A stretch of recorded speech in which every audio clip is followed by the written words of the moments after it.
In a significant judgment, the Supreme Court of India today held that the appointment of members of the Election Commission of India should be done on the advice of a committee comprising the Prime Minister, Chief Justice of India and the leader of opposition or the leader of the single largest opposition party in the Lok Sabha.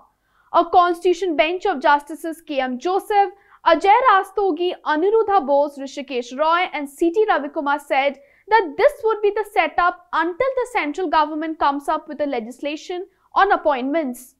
The Supreme Court today rendered its decision on a batch of petitions challenging the current system of appointing members of the Election Commission on the ground that the executive enjoys the power to make appointments in violation of Article 324 Clause 2 of the Constitution of India.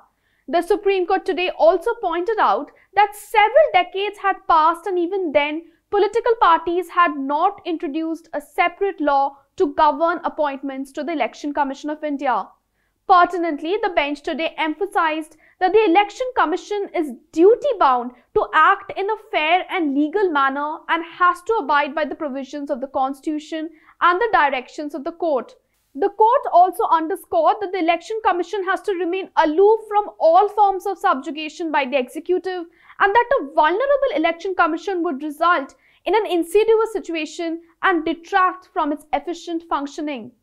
The Supreme Court today also said that democracy can succeed only if all stakeholders work on it to maintain the purity of the election process so as to reflect the will of the people.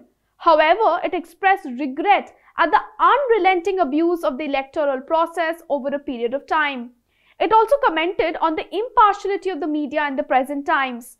A large section of the media has abdicated its role and has become partisan, the Supreme Court said today. Highlighting the importance of maintaining the independence of the Election Commission, the court remarked today, and I quote, "Election Commission has to be independent. It cannot claim to be independent then act in an unfair manner. A person in state of obligation to the state cannot have an independent frame of mind. An independent person will not be servile to those in power." In his concurring opinion, Justice Rastogi added that the grounds of removal of election commissioners should be the same as that of the Chief Election Commissioner. During prior hearings in this particular matter, the bench had questioned the union government for clearing the appointment of Arun Goel as one of the election commissioners at a lightning speed when the hearing was underway. The bench had asked the Attorney General for India to produce the files related to the appointment of Arun Goel. For more information on this particular ruling, you can refer to our detailed report, the link to which has been given in the description box below. Thank you. I'm Aratrika Bhaumik for LiveLaw. Keep watching LiveLaw for more such quick updates.